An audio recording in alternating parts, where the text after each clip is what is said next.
Matthew arġajna tqajna li xieħor din id-darba ħan diskutu l-burnout, pero ħan nispjegaw x'inhi burnout ukoll. Magħna Ms. Danika Kassar, grazzi li aċċettajt li tkun magħna, kif ukoll Dr. Arnold Zammit. Arġajt kont qiegħed magħna darba oħra wkoll. Grazzi li arġajt kont magħna din id-darba wkoll. Infatti suġġett bħal da bil-fors kellna nistiednu lil Danika Kassar li hija lead clinician ta' Health Clinic ta' Willingness u anka lil Dr. Zammit li huwa lead clinician ta' Trauma Clinic li jispeċjalizza ħafna fuq trauma u anka reżiljenza. Bil-fors kellna nkollna tnejn min-nies bħal daw esperti bħal daw biex niddiskutu burnout. Il-mistoqsija ħad diskutu llum għaliex hawn min jaqbdu burnout u min le.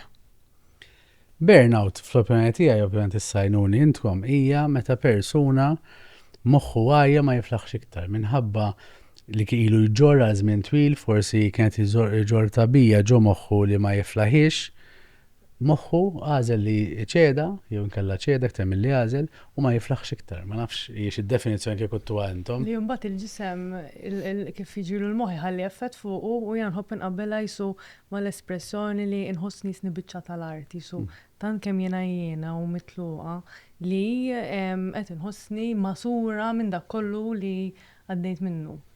Eżatt, u fil-fatt kif qed tgħidu intom fis-sens dan huwa stat mentali ta' eżawriment li l-persuna jilħqu jispiċċa esperjenza wara li jkun għadda minn sitwazzjoni prolongata għat-tul ta' żmien ta' stress. Issa hawnhekk għandi riċerka jiena ta' maslaħ li tajt il-burnout jista' jkun ikkawżat minn diversi fatturi, inklużi stress kroniku fuq ix-xogħol, nuqqas ta' kontroll fuq ix-xogħol u nuqqas ta' appoġġ soċjali.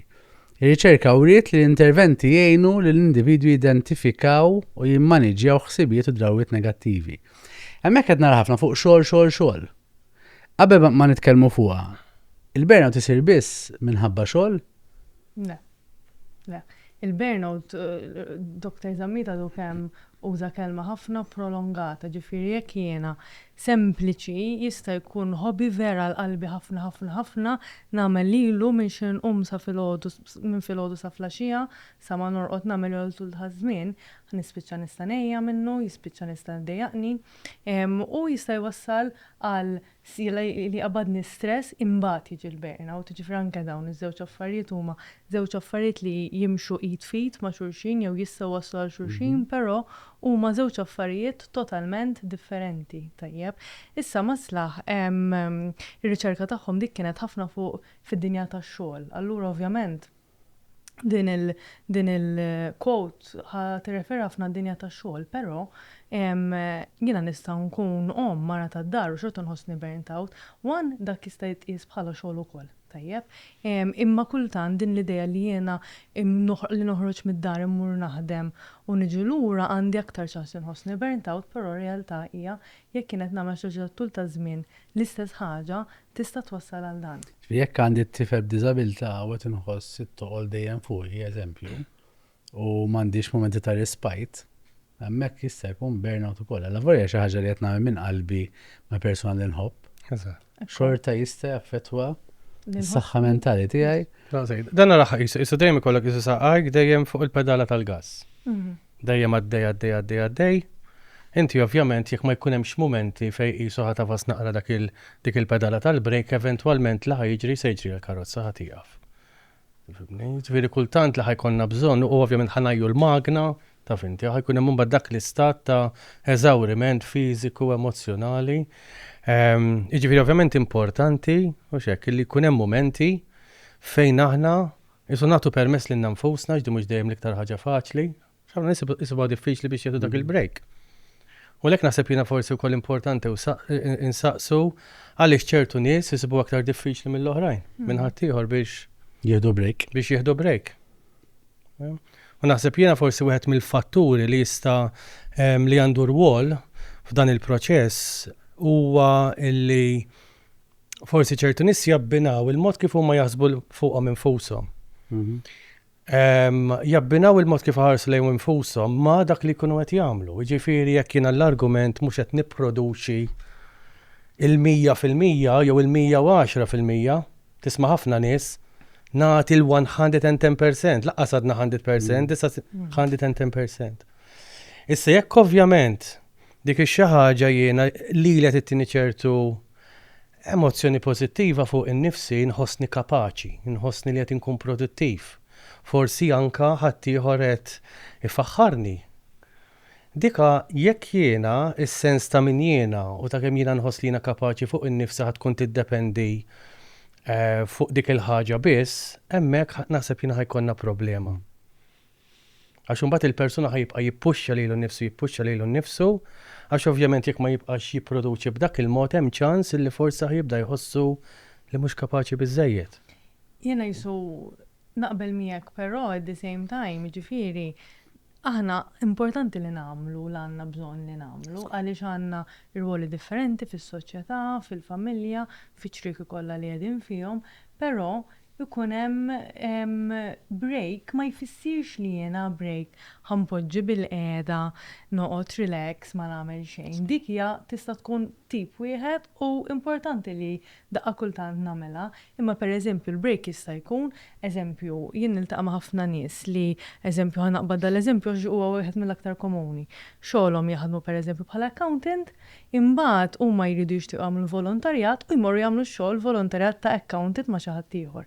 Hemmhekk x'qed jiġri, qed nużu dejjem l-istess partijiet tal-moħħ, dejjem l-istess partijiet tal-ġisem, nista' nagħmel volontarjat però jista' jkun qed nieħu l-annimali jew qed nieħu ħsieb il-ġinien jew il-pjanti fejn hemmhekk qed nuża partijiet differenti mill-moħħ, jiġifieri m'hemmx għalfejn nieqfu kompletament, nuża partijiet differenti mill-moħħ biex nagħti ċans lill-oħrajn jirkupraw biex imbagħad inkun nista' nkompli. Jiġifieri li qed ngħid huwa tajjeb li nagħmlu ħafna affarijiet differenti, però irridu jkunu differenti, mhux dejjem mill-istess ħaġa. Jiġifieri u hawnhekk fejn ukoll jiena milli ninnota u li din tista' tkun ġejja mill-element ta' passjoni. Il-passjoni importantissima. Eżempju, jekk inti passjonanti dwar xi ħaġa, tajjeb għax inti tagħmel din l-affari fil-ġurnata tiegħek qed tmur lura bis-sodisfazzjoni, tħossok kuntent, kuntenta, però jiena naħseb li l-passjoni tista' tasal f'punt li tagħmik milli terrealizza li vera qiegħed iddum tagħmel din l-istess ħaġa l-ħin kollu bla waqfien. So jisu li kollok affarijiet differenti li jogħġbuk biex iddur bejniethom. U jista' jkun li burnout tiġi wkoll ngħidu qed tagħmel affarijiet differenti, imma x'qed tagħmel ħafna affarijiet għalkemm huma differenti minn xulxin qed tagħmel ħafna affarijiet.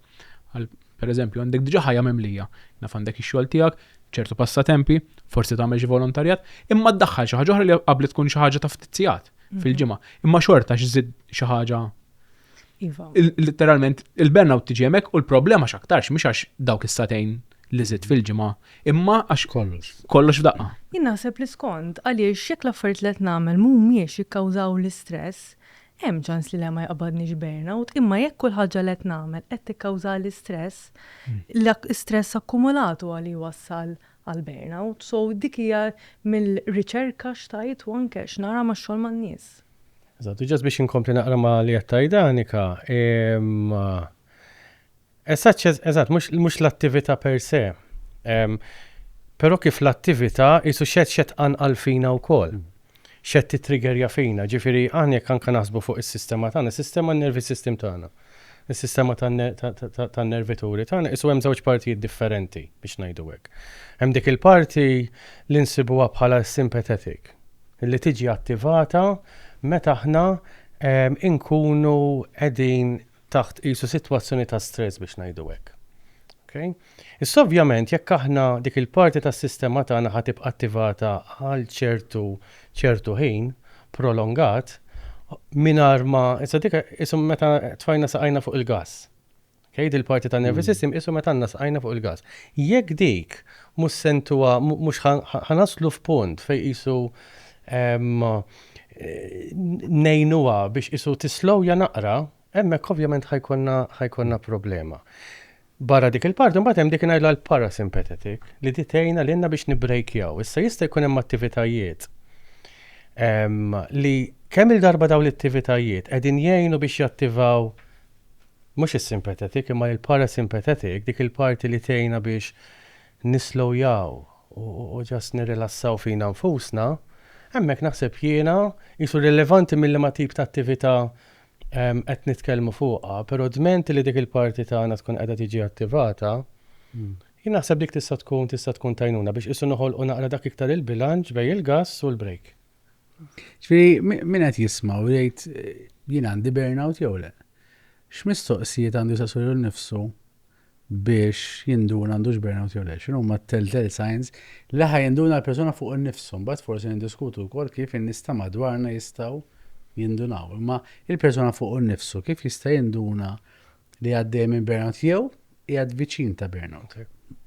Jiena naħseb waħda mill-warning signs huwa meta l-persuna isu jkun irritjati imma jħoss li ma fadal xejn. Isu dak il-feeling li inti tixtieq tagħmilha l-ħaġa imma ma fadallek xejn. Bħal meta ngħidu isek tongue void, m'hemm xejn, ma fadal xejn. Dak naħseb jiena huwa wieħed mis-sintomi biex ngħidu hekk li naħseb jiena ħajrini biċ-ċar li forsi wasanna vera qrib dak l-istat ta' burnout. Il-burnout huwa ħafna assoċjat, il-burnout ma tantx huwa assoċjat daqshekk mal-ansjetà, iktar assoċjat ma' stat depressiv. Burnout huwa shutdown tas-sistema tagħna. Okay? Allora li jiġri minħabba li nkunu kif qed ngħidu għaddejna minn dak iż-żmien prolongat ta' stress fejn is-sistema kienet isu hyper aroused imma għaddejjin, u mbagħad naslu f'punt fejn is-sistema tgħidlek jiena daqshekk ħanibqa' għaddejja b'dan il-mod u isa tingħalaq fija nfisha dik li ngħidu aħna shutdown. Hemmhekk fejn jidħol il-burnout. Issa shutdown huwa stat depressiv fil-verità fejn ma jkolli bdiet nagħmel xejn. Bla motivazzjoni. Ma nara l-ħadd kelmunix, ma tkunx ma tiflax tagħti iktar. Anke jekk tkun tixtieq tagħti ma jkun hemm xejn letteralment. Ovvjament jekk tasal dak l-istat għandek bżonn tfittex lajnuna. Però hemmhekk nixtieq immur lura kemm importanti li ma tasalx f'dak l-istat biex tfittex lajnuna. Ħafna importanti li nixtieq qabel ma neħtlu fuq dal-punt nżid naqra ma li qal Dr. Zammit.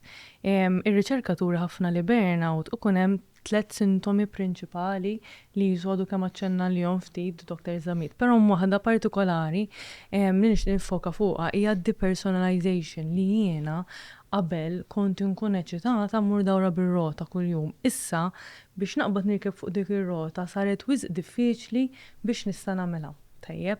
U xaġa oħra hi li nkun ċiniku ta' kollox. Eżempju, li affarijiet li s-soltu narhom alright, jaf nkun aktar sarkastiku żejjed jew nibda isu ma nemmen xejn, nsaqsi ċertu mistoqsijiet. U li semma Dr. Ronald huwa li nkun eżawrit minn kollox. Ġifieri sempliċi filgħodu li forsi ndur fuq il-lemin u nixal il-lampa biex inqum, dik hija minna nnifisha diffiċli. U biex insemmi xi ħaġa oħra ma' dak li semmi Danika, anke dak is-sens ta' u li għandha ħafna x'taqsam mad-depressjoni, dik is-sens li bl-Ingliż jgħidu la helplessness li inti isek tħoss li ma tistax tagħmel xejn fuq is-sitwazzjoni. Għax kollox jisu jinħass iktar diffiċli. Dalma, eżatt, iktar diffiċli, isek qiegħed din il-mina imma mu qed tara x'aq ta' dawl xejn. Issa jiena hawnhekk qed nara riċerka ta' Hopfol tgħid li l-antropologi osservaw li l-kuntest kulturali jista' jkollu impatt kbir fuq ir-rati ta' burnout. F'kulturi fejn ix-xogħol huwa assoċjat ma' valuri ta' rispett u obbligu soċjali, il-pressjoni biex tirnexxi tista' twassal għal burnout. L-ambjent ta' madwarna kemm jaffettwa il-burnout u nistgħux nibdlu l-ambjent ta' madwarna? Nifhem, jekk jiena trabbejt ġo familja, ġo kultura, ġo grupp li huma jifirħu biss xejn immur tajjeb, xejn nagħmel ix-xogħol tiegħi kollu, xejn nara lilhom minn ħaġa l-oħra ma jifqux, hemmhekk għalija din ħanikber li hija n-norma tiegħi. Infatti, inti fil-bidu semmejt l-ewwel jisu xi ħadd għandu ħafna affarijiet u jżid xi ħaġa oħra.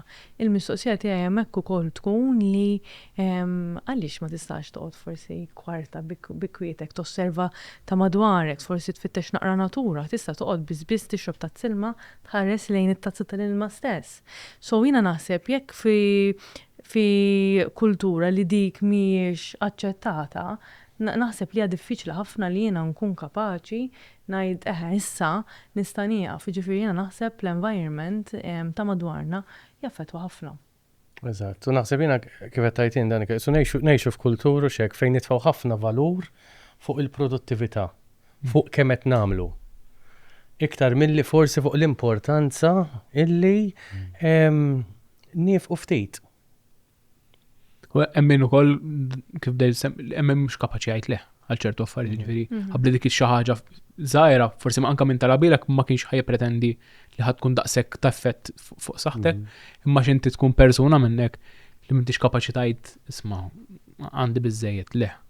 Ħabbli tkun dik ukoll. Però x'jiġri mbagħad iżun qed jgħid Matthew, jekk jien għatlek le, però l-environment tiegħi qiegħed imdawwar li ma jaċċettax din le għax irrid nagħmilha bla ma trid, ħa nispiċċa nagħmilha l-affari u kultant milli tajt le mhux illum tista' tkun aktar li tgħin għaliex le mhux illum mhux bħalissa għax għandi din l-affari.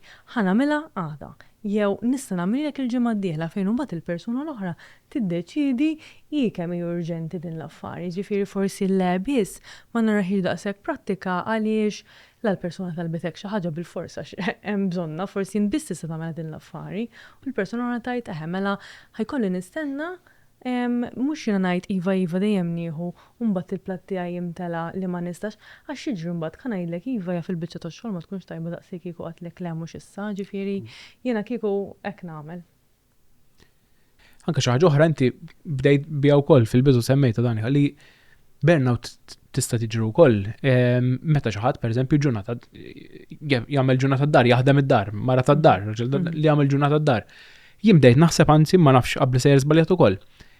Il-fatt li ma tbiddilx l-ambjent tista' hija trigger akbar li jista' jkollok burnout milli forsi xi ħadd li għamel ġurnata xogħol kienet stressanti kemm kien stressanti xi ħin telaq minn dak l-ambjent.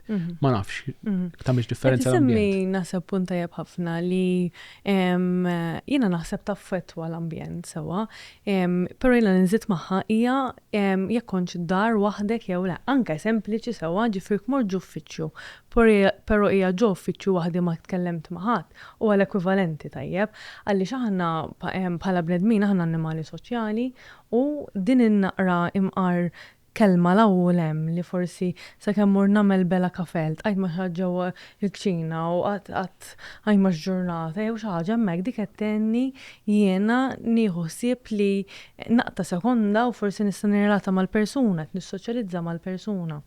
Però jekk jiena ħanoqgħod ħin kollu d-dar, mank noħroġ forsi mhux kat għandu l-lussu li jkollu bitħa jew gallerija, mqar ninżel fuq barra fuq il-bankina u nara naqa' dawl tax-xemx jew nara naqa' persuna d-dejja dik qed affettwa għaliex l-environment tagħna li nkunu ġo fih stess, apart li forsi hu stess qed jikkawżalna l-istress, il-bidla dejjem hija importanti bħalma għadna li forsi tbiddel minn tip ta' xogħol għal ieħor, tbiddel l-environment minn naħa l-oħra. Issa hawnhekk sibna riċerka oħra ta' Bakker li tajt is-soċjologi argumentaw li s-sistemi organizzattivi ġifieri l-ambjent tax-xogħol, ix-xogħol u l-ambjent soċjali fuq ix-xogħol huma fatturi ewlenin fil-kawża tal-burnout. Studji wrew li l-appoġġ soċjali fuq il-post tax-xogħol u l-involviment attiv ta' managers fil-ħolqien ta' ambjent tax-xogħol pożittiv jistgħu jipprevjenu l-burnout. Flessibilità tal-ħinijiet tax-xogħol u programmi ta' appoġġ għall-impjegati jistgħu jkunu effettivi. Jiena naf li anke intom it-tnejn taħdmu ħafna ma' kumpaniji anke biex tgħinhom jibnu post tax-xogħol li iktar san. X'inhu li ħaġa jekkux vera li l-post tax-xogħol jaffettwa l-burnout jew inkella għandha x'aqsam mal-personalità. Mela hekk jiena u Joseph naħdmu fl-istess kumpanija. Għalfejn jien jaqbadni burnout u Joseph le. U jekk minnu il-post tax-xogħol x'jista' jagħmel biex jew intkom x'pajjieri tagħtu meta taħdmu f'postijiet tax-xogħol bħal daw biex ikun iktar san u jevitaw kemm jista' jkun il-burnout. Jien naħseb hemm isu l-combination u x'hekk hemm kombinazzjoni ta' kemm aspetti personali bħal meta pereżempju persuna jkollu forsi ċertu tendenzi perfezzjonisti illi mek ma jagħtix il-110% dejjem mela dik tfisser li mhux qed ikun ħaddim tajjeb. Melu mhux kapaċi. Dik tista' toħloq ċertu mistħija, ċertu biża fil-bniedem, però ovvjament imbagħad affarijiet fuq il-post tax-xogħol. Hemm elementi fuq il-post tax-xogħol li jew jistgħu jgħinu il dak li jkun, jew inkella jistgħu jitfgħu iktar lura. U naħseb jiena xi ħaġa li hija importanti ħafna huwa l-element ta' kontroll. L-element ta' kontroll li aħna lil ħaddiem ngħinuh biex jesperjenza sens ta' kontroll fuq il-post tax-xogħol tiegħu, jiġifieri jekk għall-argument qed nitkellmu fuq l-element ta' flessibilità. Li forsi jekk persuna għal-ġiet tas-saħħa mentali tiegħu, forsi jkollu bżonn li jieħu xi naqra ta' ħin biex taf inti jirkupra. U kultant persuna li jkollu bżonn mhux ġimgħa sħaħ imma kultant anke ġurnata jew anke xi ftit sigħat kultant. Dik naħseb jiena tista' tgħin ħafna, number one biex il-persuna tħossa li dak li jkun qed jifhimha, li qed jirrikonoxxi dak li jkun għaddej minnha. U number two li l-persuna ngħinuh iħoss dak is-sens ta' kontroll ukoll. Xi ħaġa oħra li tgħin ukoll fuq il-post tax-xogħol kif semmejt inti Matthew huwa l-appoġġ soċjali.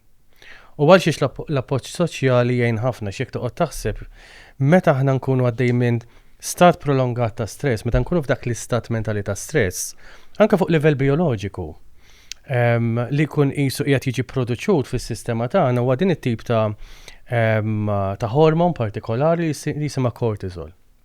Allora aħna nispiċċaw literalment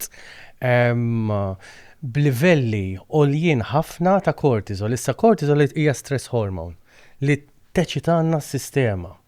Okay? Issa ovvjament jekk aħna nibqgħu f'dak l-istat ta' fej il-kortisol huwa għola ħafna li jiġri mbagħad ħajasal f'punt fej il-moħħ ħajajt jiena hemm bżonn ovvjament nagħlaq naqra il-produzzjoni tal-kortisol. Allura x'jiġri? Hemmhekk il-kortisol f'daqqa waħda ħajinżel u hemmhekk fejn nibdew deħlin fil-burnout. L-appoġġ soċjali huwa importanti għax meta aħna nkunu qed nirrelataw ma' dak li jkun. Fil-verità li jkun qed jiġri anke fuq livell bioloġiku huwa li hemm hormones differenti illi jkunu qegħdin jiġu produċuti. U waħda minnhom, waħda mill-hormones hija dik li ngħidulha l-oxytocin aħna. Okay? Hija il-bonding hormone ngħidulha. Li hija importanti ħafna fil-verità l-oxytocin li tagħmel huwa tattiva dawk il-partijiet tagħna tas-sistema tagħna illi jgħinuna biex nitfgħu saqajna fuq dak il-break, biex aħna nħossuna naqra iktar kalmi, naqra iktar konnessi ma' dak li jkun. U hija xi ħaġa naħseb jiena li tista' tgħin biex tippreveni li nitlu f'dak l-istat il-feeling ta' support ħajjejna li tiġi rilaxxata fil-ġisem tagħna dal-feeling ta' dal-hormon jidru oxytocin li ġaj tħossok maħbub ukoll. Tħossok maħbub, eżatt hija. Li qisu ħadd ieħor qed juri kompassjoni lejk dak li tkun qed. Jekk jiena manager u rrid l-impjegat tiegħi jħoss di l-emozzjoni. X'in iktar mod effettiv biex nagħmilha? Nagħlqu mhux ħanagħlqu. Le. Sakemm hemm kumpanija persi komdi tagħnu, imma tan-niequ skin to skin contact li mhux dejjem ħatajt lil Mhix in-norma żgur. Affarijiet oħrajn. Naħseb jiena waħda mill-affarijiet li tista' tkun tista' tħalli impatt huwa dik ngħidu l-validazzjoni emozjonali.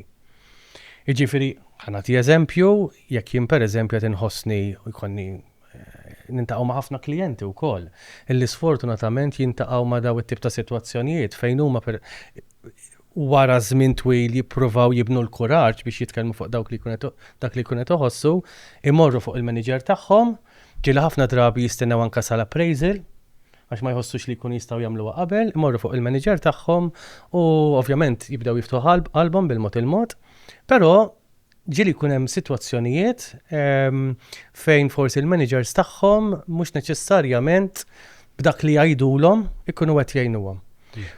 U l-persuna, ovvjament jekk il-persuna tħossha kritikata għal mod kif qed tħossi, jekk qed tħossha li l-persuna mhux li l-manager mhux qed jirrikonoxxi neċessarjament jekk il-manager ħajajdlek u hija ma ġara xejn b'daqshekk mhux kulħadd iħossu hekk u hija tifhimni dik l-wejja. Hemmhekk ovvjament dik tista' toħloq problema għax ma jkun hemmx dik il-validazzjoni dak ir-rikonoxximent. Allura hemmhekk li jista' jiġri huwa li jien iktar ħan nagħlaq fija nnifsi. Li jien anke li niftaħ qalbi li nipprova nitkellem fuq dik il-ħaġa minflok ħatoħloq feeling tajjeb ħatoħloq biża'. Ħatoħloq iktar minn dak il-cortisol, minn dak it-tip ta' hormon. Jien nixtieq forsi nżid ma li qed jgħid Dr. Ronald huwa attivitajiet li jistgħu jkunu ta' pjaċir, aħna nħobbu nsejħulhom team building, imma u ngħidu l-kelma team building forsi moħħna jmur affarijiet vera kbar li tista' tkun importanti f'dik is-sena. Pereżempju nagħmlu affarijiet li jgħinuna nitalmu fuq xulxin, narfu xulxin, però sempliċi ħaġa vera sempliċi li nistgħu forsi npoġġu bil-qiegħda kollha flimkien, nieħdu jew bela kafè jew bela te jew anke sat-silma u nitkellmu jisu kif kien il-weekend tagħna jew kif kienet il-ġimgħa tagħna darba, dik hemmhekk hija fejn tibda żżid il-konnessjoni. Jiena naħseb Dr. Ronald semma ħafna x'jistgħu jagħmlu l-kumpanija, però jiena nħossha b'mod differenti. Jiena qisu dejjem nifoka x'jista' jagħmel l-individwu. Għaliex sfortunatament nara ħafna li nies li jgħidu pereżempju mhux huma mhux qed jagħmlu hekk u mhux huma mhux qed jagħmlu hekk u jiena dejjem nistaqsi però inti x'tista' tagħmel? Għaliex Ronald l-ewwel semma l-kelma helplessness li tista' twassal għal din, ġifieri twassal li jiena ma nippruvax inkun kreattiva fuq x'nista' nagħmel jiena biex insolvi l-problema u aħna bħala bnedmin qisu narana għaddejjin dejjem ninsew li dejjem għandna choice, li għandi choice li jiena għandi għażla kif nirreaġixxi għal kull sitwazzjoni li qiegħda fiha. Jista' jkun hemm ċertu affarijiet fejn m'għandix il-kapaċità u nista' nitgħallem il-kapaċità, però f'sitwazzjonijiet bħal dawn naħseb jiena inutli noqgħod immur id-dar ingerger fuq xemx tax-xogħol għaliex jekk jiena issa ġara kelli x-xogħol ġurnata diffiċli, all right, issa ħammur id-dar u ħankompli qed inkompli intawala jiena stess qed nagħżel li nibqa' nitkellem fuq ix-xogħol u l-problemi tax-xogħol flok ngħid issa wasalt. Issa ħanara x'għandi hawn, x'nista' nagħmel hawn. Dr. Ronald l-ewwel beda jsemmi s-sistema parasimpatetika, nara x'nista' nagħmel hemm miljun elf ħaġa li nista' nagħmel. Tista' tkun inqgħod impenġi, tista' tkun kultant hemm min jagħmel load laundry li tgħinu jikkalma għaliex dik kienet fuq moħħu ħafna. Ġifieri flok noqgħod naħseb ħafna x'issa jagħmlu huma. Li huwa importanti li iż-żewġ naħat jaraw x'jistgħu jagħmlu, però x'nista' nagħmel jiena. Eżempju, ġieni niltaqa' ma' managers li jħossu li t-tim tagħhom mhux iffukata x'ja forsi moħħhom fuq affarijiet ta' barra d-dar. Ta' barra x-xogħol, moħħhom fuq affarijiet tad-dar, eżempju x'qed jiġri. Li aħna individwi li ngħaddu minn affarijiet differenti. Però mbagħad jiġri waqt li da xogħol ninkwieta fuq l-affarijiet tad-dar. Immur id-dar ninkwieta fuq l-affarijiet tax-xogħol. So għaliex ma nippruvawx inkunu aktar preżenti fl-affarijiet li din nagħmlu biex jiena jadaw nagħmel xogħli ħalli mmur ninkwieta fuq l-affarijiet ta' wara. Jiġifieri jiena waħda mill-affarijiet li nissuġġerixxi huwa li dak li jkun jekk jagħti x-xogħol jipprova jagħmel minn kollox biex jifoka fuq l-affarijiet tax-xogħol għaliex jekk jiena ħaqgħod inħossni hemm problemi li ma nistax nikkontrolla, hemmhekk fejn ħanibda nżid istress. Jekk kienet tax-xogħol nikkontrolla l-problemi tax-xogħol, x'inħammur id-dar nikkontrolla l-problemi tad-dar. Jiġifieri jiena naħseb l-individwu avolja mhux waħdu hemm bżonn hemm ħafna affarijiet jista' jagħmel. Taraf inti x'inhuma l-passatempi tiegħek, jiġifieri jekk jiena naf li wara gym session ħan irrilassa, immur nagħmel dik, mhux nagħmel kollox apparti dik jew mixja fin-natura, jew forsi noqgħod nara naqa' television ta' series li jogħġobni lili, ġifieri dawn huma affarijiet vera varjati għal kulħadd. Infatti niltaqa' ma' koppji min ikollu bżonn hekk u min ikollu bżonn hekk li hija xi ħaġa valida l-aqwa li jiena nikkalma s-sistema tan-nervaturi tiegħi. Li tħobb ix-xogħol. Tajjeb, nafu li hemm min jisħet issir moment li huwa sajrħat flaxija għax għadha x-xogħol u hemm min ix-xogħol itih passjoni, tieħ skop li tkun tħobb ix-xogħol. Qed iżid ir-riskju ta' burnout jew qed inaqsu. Jien naħseb jiena ovvjament jekk inti tħobb ix-xogħol, hemmhekk x'aktar x'ħadd tħoss ċertu sens ta' eċitament, ċertu sens ta' finti drive u affarijiet bħal dawn. Ġifieri dik hija xi ħaġa naħseb jiena li hija pożittiva, li hija importanti ħafna. Issa, però ovvjament naħseb jiena jiddependi anke wkoll il-persuna x'tip ta' xogħol ikun qed jagħmel. It-tip ta' xogħol li jkun qed jagħmel ikun vera dak it-tip ta' xogħol li huwa jħoss li għandu passjoni lejh ukoll. Jekk ovvjament aħna nkunu qed naħdmu ħinijiet twal matul il-ġurnata, tifhem? U forsi nkun qed nieħu pjaċir nagħmel dak it-tip ta' xogħol u dana, però fl-istess ħin, kultant li rridu qisu nsaqsu lil nfusna wkoll huwa daw il-ħinijiet twal qed ngħaddi x-xogħol. All right, vera qed nieħu pjaċir u qed ittieni dik it-tip ta' drive. Però fl-istess ħin jista' jagħti il-każ li forsi hemm affarijiet oħra li jiena forsi qed nevita fil-ħajja tiegħi wkoll. Li mhix forsi qed intihom daqshekk importanza neċessarjament. Hemm li qisu tant kemm dak il-feeling ta' eċitament, tant kemm jinħass tajjeb li jista' jagħti il-każ illi forsi hemm ċans li qed nonqos forsi aspetti oħra tal-ħajja tiegħi li forsi hemm ċans li forsi jkolli bżonn indirizzhom ukoll. Nixtieq inżid xi ħaġa ma li qed jgħid Dr. Ronald. Jiena naħseb li mhux ħajżid dirett li joġobni x-xogħol kif qed jgħidu tajjeb ħafna.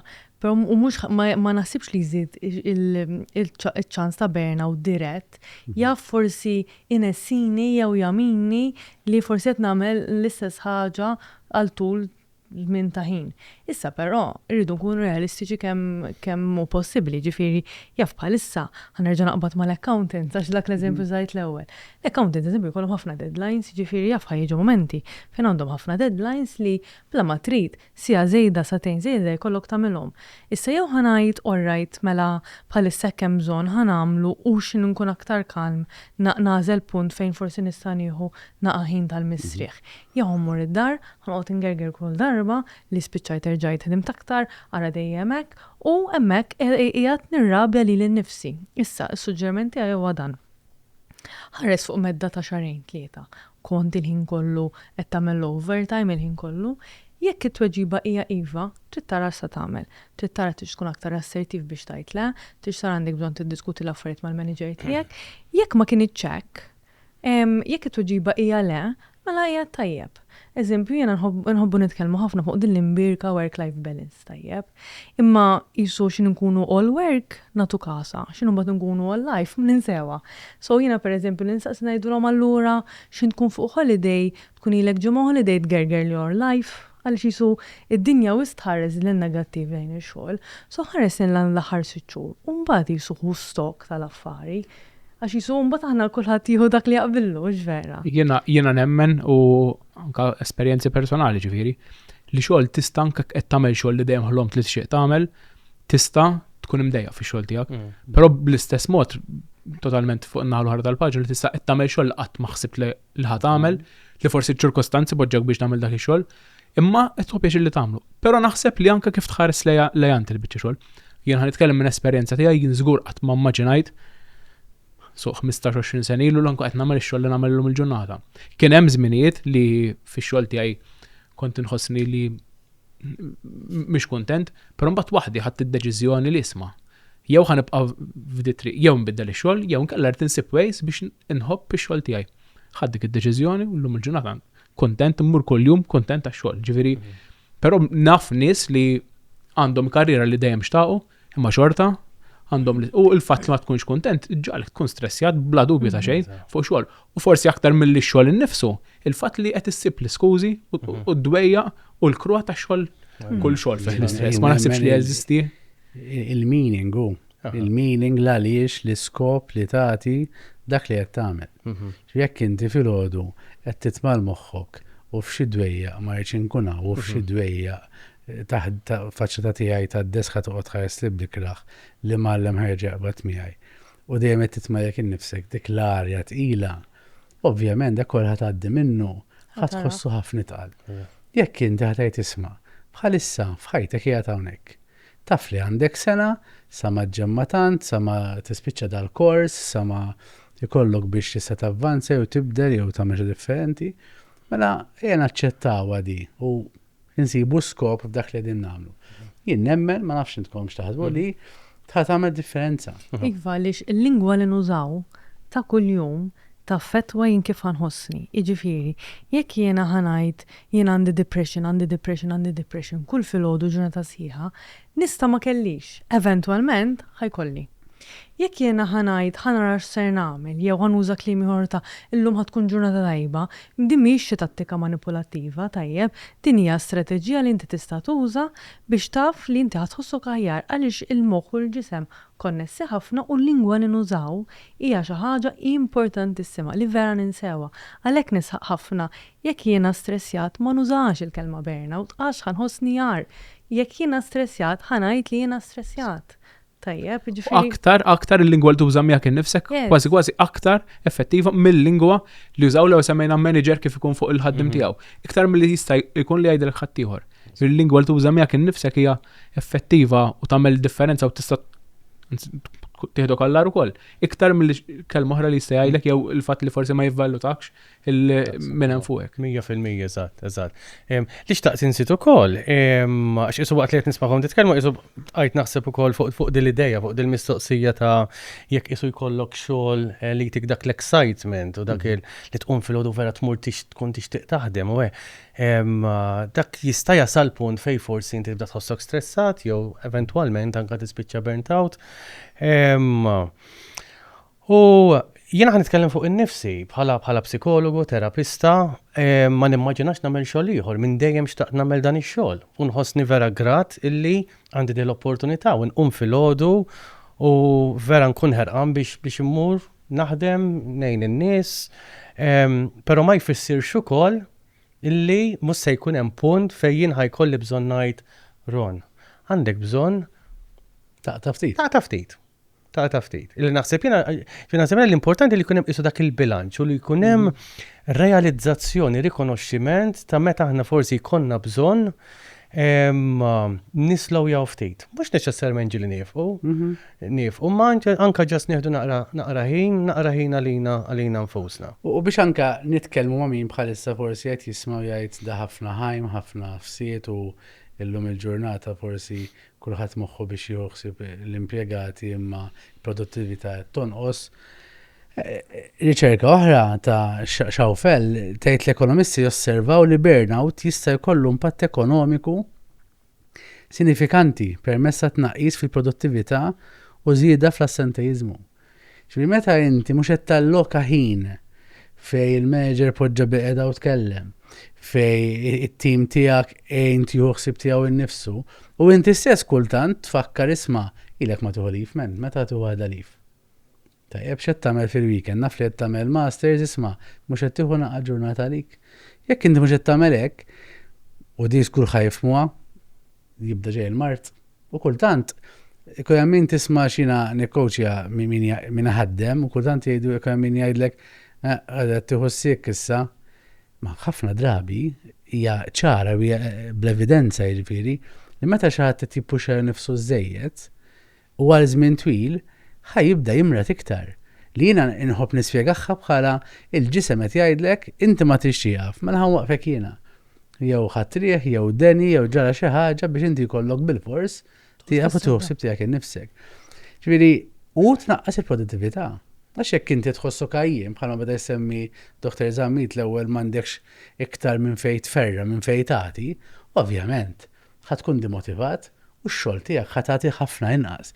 Ġifieri, mbagħad ir-riċerka turi li investiment fis-saħħa u benesseri fuq il-post tax-xogħol, jiġifieri nieħdu ħsieb li l-impjegati tagħna għandhom fejn morru biex jitkellmu jekk forsi m'għandniex nies fit-tim tagħna stess, fl-organizzazzjoni tagħna stess fejn nistgħu nofru il-post li semma Ron fejn wieħed jista' jitkellem, illum tista' ssib organizzazzjonijiet li joffru dan is-servizz bħalma naf li jagħmlu Danika u Ron. U hemmhekk jistgħu jtejbu tajjeb l-ambjent u jagħmlu iktar pożittiv. U tiskanta kemm programmi bħal coaching, żvilupp personali, faċilitajiet ta' kura ta' saħħa mentali li għadna nitkellmu fuqhom issa, fuq il-post tax-xogħol jistgħu jkunu kost effettivi. Fir-riċerka turi anke meta tagħmel team building jew inkella toffri terapija, ir-return of investment għax hemm min jifhem iktar b'dal mod huwa 501%.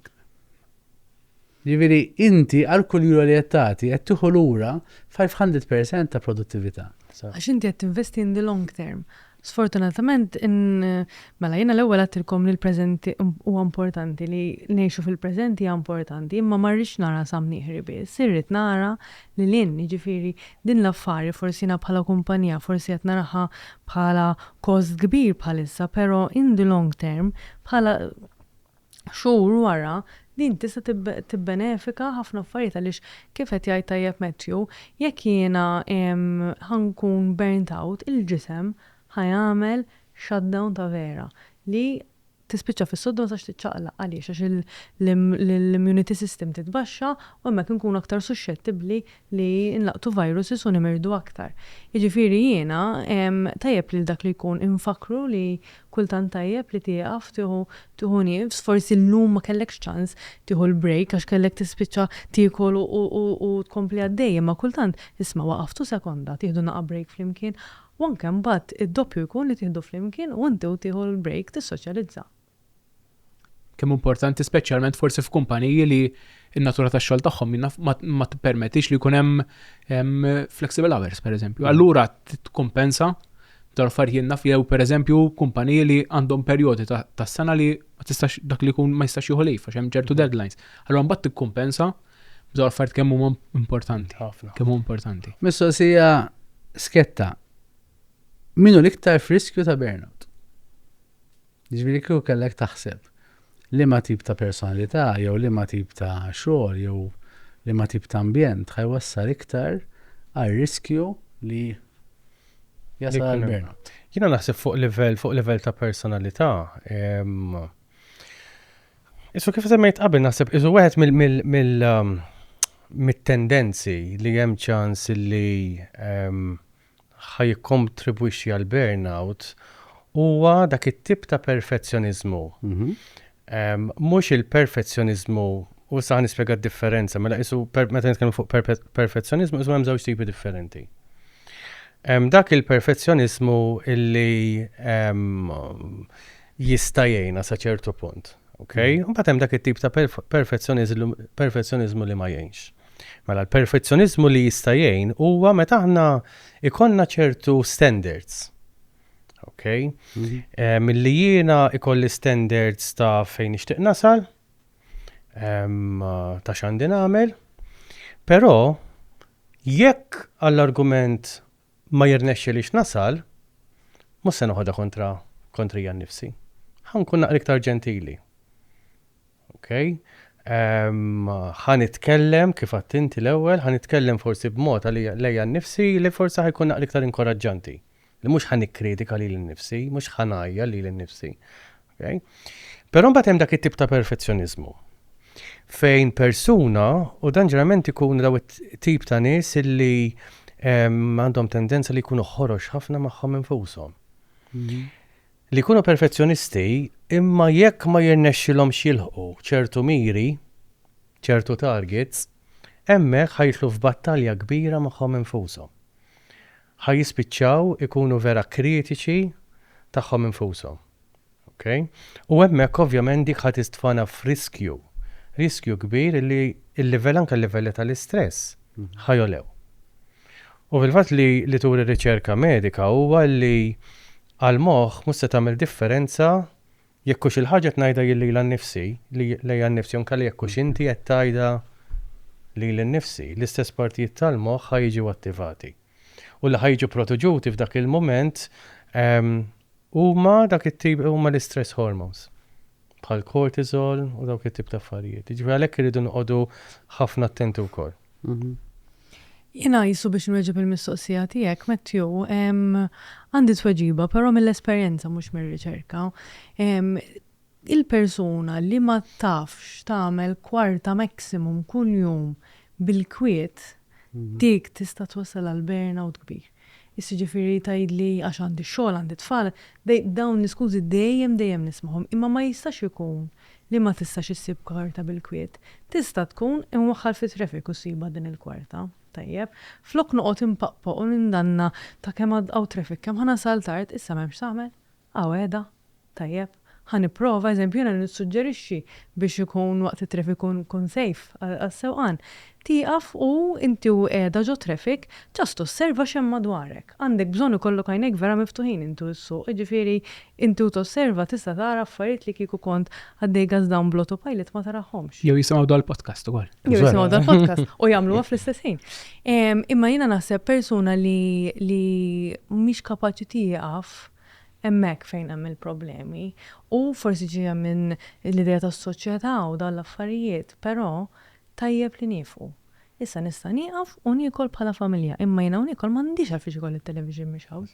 Ġifieri forsi kandi dik il-kwarta niekol bil-kwiet u Mhux hekk biss qed ngħin lill-ġismi ikisser li kell aħjar, jinżel aħjar, li jista' jwassal li ma niżdidx fil-pis u ma jkollux uġieħ ta' zaqqa.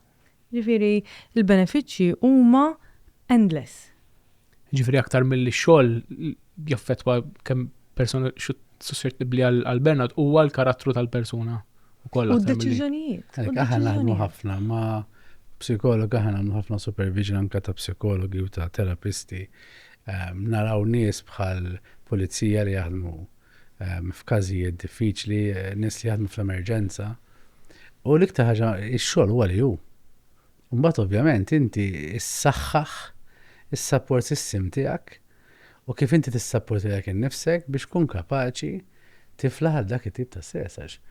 Mhux kull xogħol huwa l-istess u hemm u niltaqgħu ma' nies li jagħmlu xogħol li huwa stressanti jekk kienu huma sea management eżempju fejn għandek ċertu deċiżjonijiet u dejjem on call u inti tagħmel deċiżjonijiet kbar li jistgħu jitelfu l-kumpanija tiegħek, tenders, proġetti, staff.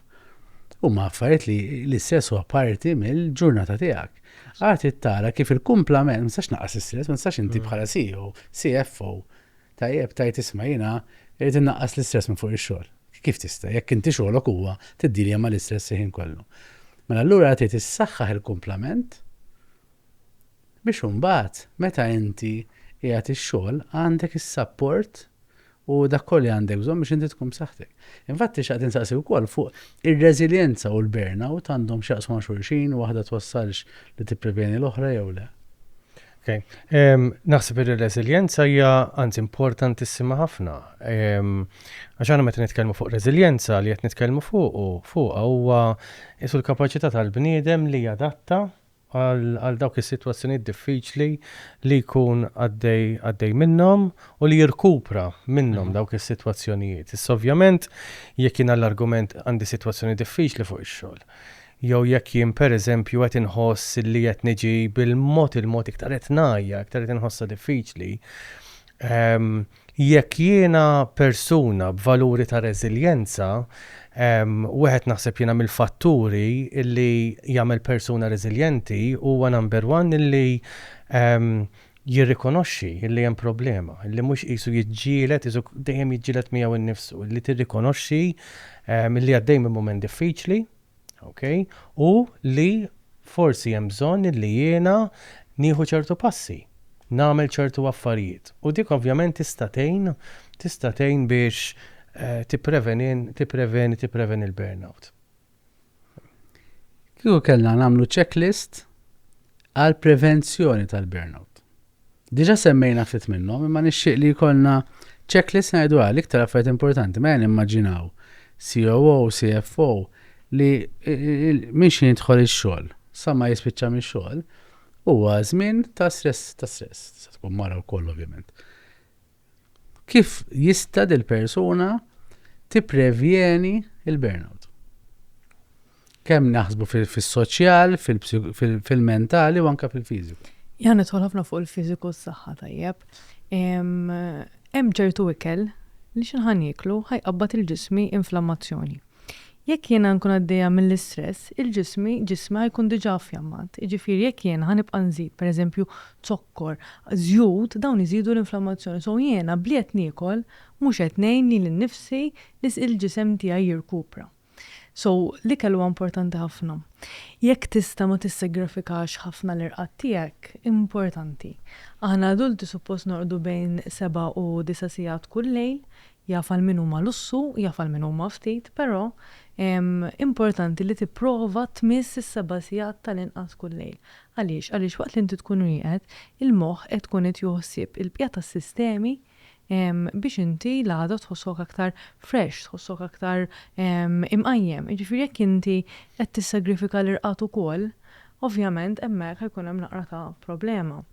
U jiena naħseb li l-aħjar antidepressant li għaw fid-dinja huwa naturali huwa l-eżerċizzju. Iġifieri, jekk hemm bżonn inqum issa naħmur kontra l-għadni kemm sewa, jekk hemm bżonn norqod qabel biex inqum kmieni u nagħmel l-exercise fil-ħodu huwa eċċezzjonali biex jiena jimmotivani mal-ġurnata. Però kan nagħmlu flaxija għandu benefiċċju tajjeb li jenni norqod. Iġifieri tiddeċidi x'in tagħmlu, xorta tista' tieħu xi ħaġa minnu. Naf li nies bħal dawn ikollhom il-ġurnata tagħhom ippakkjata immens u jiena li nissuġġerixxi li tibda b'xi ħaġa għalik innifsek. Ħalli inti ma tħossokx li għaddew 14 siegħa ħliftajt biċċiet minnek innifsek il-ħadd ieħor m'għamilx. U dik hemmhekk ukoll tbiddel il-perċezzjoni tiegħek. Naħseb ħaġa importanti wkoll hija li dak li jkun jisu anke jitgħallem ikun naqra iktar jisu naqra ntaċċ miegħu innifsu. Għax naħseb jiena ħafna drabi li jiġri wkoll huwa li tant kemm inkunu ffukati hemm barra, tant qisu li l-attenzjoni tagħna tkun fuq hemm barra, fuq x'nista' nagħmel, id-deċiżjonijiet li għandi bżonn nieħu, illi kultant qisu nitilfu qisu l-ustaxek, nitilfu l-kuntatt ma' dak li jkun għaddej fina nfusna. Allora hemmhekk nistgħu nimmissjaw ċertu tip ta' warning signs. Imma ovvjament importanti li anke nedukaw lilna nfusna fuq xinu burnout, xinu ma dawk il-warning signs li xaktar xikunu edin jindikaw li aħna bil-mod resqin lej il-burnout. Naħsibna edukazzjoni importanti ħafna. Nixtieq ngħid ukoll illi kif diġà qisuwat qabel, jiena naħseb il-mod kif tirrelata miegħek innifsek hija importantissima ħafna. Kif tkellem lilek Kif tkellem lilek innifsek. Tifhem, jiġifieri jekk aħna ovvjament jien naf jekk kelli nieħu deċiżjoni u forsi m'għamilx l-aħjar deċiżjoni li stajt nagħmel. Jekk jien hemmhekk ħanispiċċa, alright, biex niddilja magħha dik il-ħaġa inniżżel friskku whisky, jew inkella nagħmel affarijiet li fil-verità ma tantx ħajkunu daqshekk tajnuna, hemmhekk jiena minflok qed ngħid lil-nnifsi iktar qed nitfa' lil innifsi lura. Okay? Allura importanti li jisu nippruvaw nagħtu naqqa permess lil nfusna biex anke nfallu. Alright, li l-falliment huwa parti mill-eżistenza tal-umanità, huwa parti mill-kondizzjoni tagħna bħal umani. Il-falliment ma jfirsix li hemm xi ħaġa ħażina fik innifsek, il-falliment jista' jseħħ il kulħadd. Ovvjament meta nfallu ma nħossunix tajbin, imma dik hija xi ħaġa normali. Pero ejja ħanaraw hekk fejn tidħol ir-reżiljenza, ejja ħanaraw x'nistgħu nitalmu minn dik forsi d-deċiżjoni ħażina li għamilt. Jew forsi hemmhekk li nagħmel naqra xi ħaġa aħjar, ejja ħanippruvaw nitalmu minnha x'hekk ħaneħlu magħha dik il-ħaġa, hemmhekk naħseb jiena nkunu qegħdin inwittu. Nkun qed bil-mod qed nikkontribwixxu iktar għal burnout. Biex naslu. Jisu din ngħidu l-mod kif tkellem lilek innifsek, il-mod kif hemm mod kif isserraħ moħħok iktar b'mod effettiv. Ġej għalija. Mela, hawnhekk ħana s-saponi f'sewwa li inti ħadkun tinħasel kuljum sewwa. Xaġa li suppost trid tagħmel jew tixtieq li tagħmel tajjeb. Jekk tgħaddi ġurnata sħiħa autopilot għax hekk hemm bżonn inti tinħasel, ifoka fuq li qed tinħasel. Kemm għaddhom forsi maximum 5 minutes l-aktar ħaġa, ġifieri qed nissuġġerixxi mhux ħadd issib ħin mill-ġurnata tiegħek biex tirrilassa. Ħa tagħmel xi ħaġa milli diġà tagħmel aktar meaningful. Hemm riċerkaturi li is-symbolization, ċertu simboli u l-meaning jaffettwa ħafna. Inti tinħasel, speċjalment jekk qed tinħasel fil-għaxija, qed tħoss li l-ma jaqa' fuqek mix-shower sewwa jaqa' fuq u jaqa' mal-art. U inti qed tuża s-sapun biex torok lilek innifsek, hemmhekk qed titnaddaf. Tista' tużaha bħala simbolu li qed tnaddaf il-ġurnata minn fuqek. Ġifieri din nissuġġerija bħala waħda mill-aħħar affarijiet li tagħmel qabel ma tidħol ġo s-sodda. Poġġi l-meaning fuqha, tajjeb, nagħmel il-meaning ġifieri jiena bħalissa qed ninħasel, hija tawn inħoss l-ilma, nħoss is-sapun, inxomm ir-rieħa, nisma' l-sejjes, ġifieri nistgħu nużaw is-sensi kollha waqt li din ninħasslu li huwa waħed mill-aktar modi effettivi biex inti tħossok fil-mument preżenti, mhux autopilot, tajjeb, u nissimbolizza. Jiena bħalissa qed innaddaf il-ġurnata kollha li kelli minn fuqi. Issa ħammur ġo sodda biex nipprepara għall jmiss. Hemm ċajta li nużaw ħafna qisu fit-tips tat-terapija li nagħmel jiena huwa min ikun hemm miegħek fix-shower. ġieli jkun hemm xatt vera miegħek, però ġieli tkun waħdek ma' 100 persuna. Għax il-100 persuna jkollok ikunu kollha f'moħħok, ħsibijiet, konverzazzjonijiet li kollok f'dik il-ġurnata, so flok jiena tinkompli nżid, jiena qed nipprova nistiednek biex waqt intu tinħassel. Iffoka biss fuq is-sapun, iffoka biss fuq l-ilma u ir-riċerkaturi wkoll ħafna li cold showers saru jgħinu ħafna għal-nervous system, ġifieri dik hija xi ħaġa li forsi nixtieq inżid mill-mod fiżiku. Ma nafx hemm x'aspett finanzjarju wkoll li persuna titgħallem tiddixpjaja nnifisha. Għax kultant xiġielna, kultant persuna li qed taħdem ħafna forsi hemm iktar cash flow, allura tista' taffordi iktar affarijiet ta' lussu u tispiċċa tinqabad f'rutina fejn tonfoq ċertu ammont ta' flus, inti tispiċċa f'mument fejn ma sax tirrifjuta xogħol tajjeb minħabba li tibqa' dejjem taħdem biex issostni l-lifestyle li inti ħloqta għalik. Ma nafx xi ħaġa li jekk wieħed jitgħallem qassam il-flus tiegħu aħjar u jkun iktar dixxiplinat ta' x'għandu bżonn jistenna u x'għandu bżonn jixxi dak iż-żmien u d-differenza bejn bżonn u xewqa. U x'ħatejn biex dak li jkun ma jżidx iktar stress ma l-istress li ġehem. Ovvjament, ħatejn li jiena mela jekk kien għandi lifestyle, tajjeb, ċertu lifestyle, ħajaffettwa kif qed tgħid inti. Issa qed nassumi li hawnhekk hawn lifestyle li jaf jaffordja pereżempju juża ċertu servizzi. Eżempju, ħanġib eżempju tajjeb, jekk jiena għandi bżonn ċertu lifestyle, naħdem ħafna u fissata li l-karozza rida nadifa, forsi m'hemm bżonn nagħmilha jiena, u hekk dak il-kwarta li kont ħanuża ninħela mal-karozza, nista' nużhom biex nieqaf nagħmel xi ħaġa li toġob lili. Tajjeb, però jekk jiena nibqa' nżid l-affarijiet u l-expenses tiegħi għadhom qed jiżdiedu, jiena nispiċċi skjaf ta' sistema l-ħin kollu u mhux ħajkolli dawn il-momenti. Miss Danika Kassar, Dr. Arnold Zammit, għaddinna l-ħin tad-diskussjoni, però nixtieq li qabel nagħlqu talqu b'kumment konklusiv rigward is-suġġett li ddiskutejna llum. Jena naħseb li importanti li ovvjament inkunu konxi ta' dak li jkun għaddej minn ġofina, ta' dak li jkun għaddej fil-ħajja tagħna, li nedikaw ruħna kemm jista' jkun fuq dak li jista' jwassal għal burnout u li nieħdu l-passi li jkun hemm bżonn nieħdu biex ma mhux neċessarjament nispiċċaw naslu f'dak l-istat.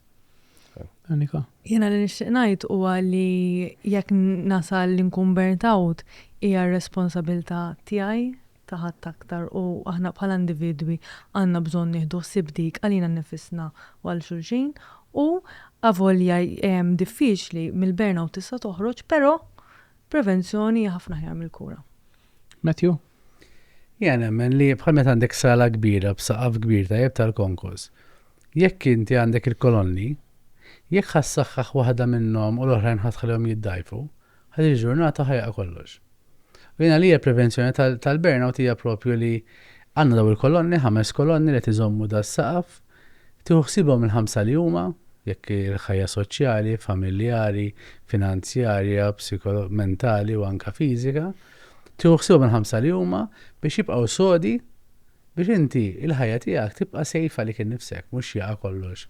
U tkisser dik il-kolonna li tant investejt fiha wkoll, għax jekk inti ġejt burnt out ħadd taffettwa ir-relazzjoni tiegħek mal-kollegi tiegħek u xorta taffettwa x-xogħol tiegħek. Fra li xtallum iddiskutejna l-burnout, x'inhu burnout, kif tista' tippreveni milli tgħaddi minn burnout. Infakru li nista' d-dar minn segwina biex segwi din il-paġina u hemmhekk ħajkonna aktar diskussjonijiet simili, iktar diskussjonijiet interessanti bħalma kienet din ukoll. Nistennew għal li ieħor fejn ħanaraw din id-darba li jmiss minn ħajkunu l-mistednin kif ukoll x'ħajkun is-suġġett li jmiss.